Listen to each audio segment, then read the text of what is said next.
Thank you. ഇനി നമുക്ക് നമ്മുടെ കാപ്പിപ്പൊടി അച്ഛൻ്റെ ഒന്ന് കേട്ടാലോ. ഫാദർ ജോസഫ് പുത്തമ്പുരയ്ക്കൽ എന്നറിയപ്പെടുന്ന കാപ്പിപ്പൊടി അച്ഛൻ്റെ പ്രസംഗത്തിൻ്റെ ഒരു ഭാഗം ഒന്ന് അനുകരിക്കാം.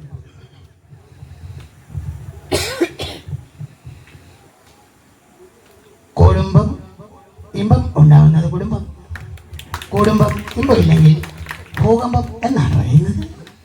ഇപ്പം മനുഷ്യൻ്റെ ജീവിതത്തിൽ ആണുങ്ങളാണെങ്കിൽ അവർക്ക് 5 കാലങ്ങളുണ്ടെന്നാണ് പറയുന്നത്. ഒറ്റയ്ക്ക് ജോലിയും ചെറുപ്പവും ഒക്കെ മോട്ടോർ സൈക്കിളിൽ കറങ്ങി നടക്കുന്ന കാലം. അവൻ ആരാന്ന് ചോദിച്ചു കഴിഞ്ഞാൽ അവൻ സ്പൈഡർമാനാണ്. സ്പൈഡർമാൻ്റെ കാലഘട്ടമാണ്. അവനൊരു പെണ്ണിനെ പ്രേമിച്ചോ അതോടെ അവൻ സൂപ്പർമാനാണ്. ഒരിക്കൽ അവൻ അവളുമായി വിവാഹത്തിന് എഗ്രിമെന്റ് ചെയ്ത് കഴിഞ്ഞാൽ പിന്നെ അവൻ ജെന്റിൽമാനാണ്. പക്ഷെ ഒരിക്കൽ കല്യാണം കഴിച്ച പിന്നെ അവൻ വാച്ച്മാനാണ്. 2 മക്കളായി കഴിഞ്ഞാൽ പറയേണ്ട പിള്ളേരെ വരുന്ന ഡോബർമാനുമായിരിക്കും. ഇതിങ്ങനെ മാറിക്കൊണ്ടിരിക്കും. ഇപ്പം എല്ലാ കാലവും നിനക്ക് സ്പൈഡർമാനായി ജീവിക്കാൻ കഴിയില്ല മോനെ, നിനക്കും ഡോബർമാൻ്റെ കാലം നിനക്ക് പറയാൻ പറ്റത്തുള്ളൂ. Thank you. സന്തോഷം. ഇത് പറയാൻ ഭയങ്കര സന്തോഷം കേട്ടോ. കാരണം നമുക്കത് ഏറ്റവും സാധനം ഒരുപാട് ചിരിക്കാനുള്ള ഒരുപാട് സന്തോഷം അത് കേൾക്കുമ്പോൾ എന്തായാലും ഒരുപാട് സന്തോഷമുണ്ട്. അപ്പോൾ ഞാനൊരു കലാകാരനെ കൂടെ ഈ വേദിയിലോട്ടൊന്ന് ക്ഷണിക്കുകയാണ്. ഒരു നിറഞ്ഞ കൈയോടെ നമുക്ക് അദ്ദേഹത്തെ സ്വാഗതം ചെയ്യാം. സതീഷ് തിരുവമ്പണ്ടൂർ.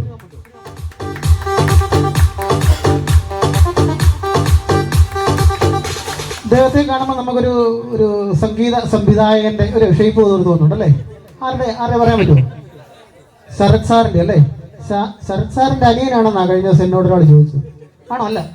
ശരത് സാറായിട്ടൊരു ബന്ധവുമില്ല. അപ്പൊ ഇദ്ദേഹത്തെ നിങ്ങൾക്ക് വേണ്ടി ഒന്ന് പരിചയപ്പെടാം.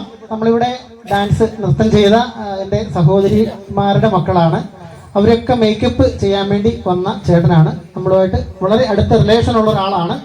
എങ്കിലും അദ്ദേഹത്തിൻ്റെ ഒരു കാര്യം കൂടി എടുത്തു പറയേണ്ടതായിട്ടുണ്ട്. നമ്മളൊക്കെ സിനിമ, TV സീരിയലുകൾ നിരവധി കാണുന്നവരാണ് അല്ലേ? ഏഷ്യാനെറ്റിൻ്റെ മറ്റ് എല്ലാ ചാനലിലെ സീരിയലുകളൊക്കെ കാണും. ആ സീരിയലിലൊക്കെ നമ്മൾ അതിമനോഹരമായ രീതിയിൽ അവരെയൊക്കെ മേക്കപ്പ് ചെയ്തുകൊണ്ടിരുന്ന കുറേ മേക്കപ്പ് ആർട്ടിസ്റ്റുകളുണ്ട്. പക്ഷേ നമ്മൾ ഇവരെയൊന്നും കാണാറില്ല, വേദികളിലൊന്നും കാണാറില്ല. അങ്ങനെ ഒരാളാണ്. ഏഷ്യാനെറ്റിലെ നിരവധി സീരിയലുകളിൽ മേക്കപ്പ് ചെയ്യുന്ന ഒരു ചേട്ടനാണ് നമ്മുടെ സതീഷ് ചേട്ടൻ. അതോടൊപ്പം തന്നെ അദ്ദേഹം ചില സിനിമകളിൽ സീരിയലിലൊക്കെ വേഷങ്ങളും ചെയ്തിട്ടുണ്ട് അല്ലേ? വളരെ തിരക്കുള്ള ഒരു സമയത്തുമാണ് നമ്മുടെ ഇന്നത്തെ നമ്മുടെ പിള്ളേരുടെ നമ്മുടെ ആശ്രമത്തിൻ്റെ പരിപാടി ആയതുകൊണ്ടാണ് അദ്ദേഹം പല തിരക്കുകളൊക്കെ മാറ്റിവെച്ച് ഇവിടെ എത്തിച്ചേർന്നത്. അപ്പം ഞാൻ ചോദിച്ച ഏതൊക്കെ നടന്മാരെയാണ് അല്ലെങ്കിൽ മേക്കപ്പ് ചെയ്യുന്ന ഒട്ടുമിക്ക താരങ്ങളെ ചെയ്തിട്ടുണ്ടെന്ന് പറഞ്ഞു. ജനാർദ്ദനൻ ചേട്ടനെയൊക്കെ ഈ അടുത്തിടയ്ക്കും മേക്കപ്പ് ചെയ്യാൻ സാധിച്ചു. ഞാൻ അദ്ദേഹത്തിൻ്റെ ശബ്ദം കൂടെ നൽകിയിരിക്കും. ചേട്ടന് നമുക്ക് വേണ്ടി ഒന്ന് ചെയ്യാമല്ലോ. എന്തോരും ഒരു വാക്ക് ഇവർക്ക് വേണ്ടി ഒരു വാക്കൊന്ന് പറയണം.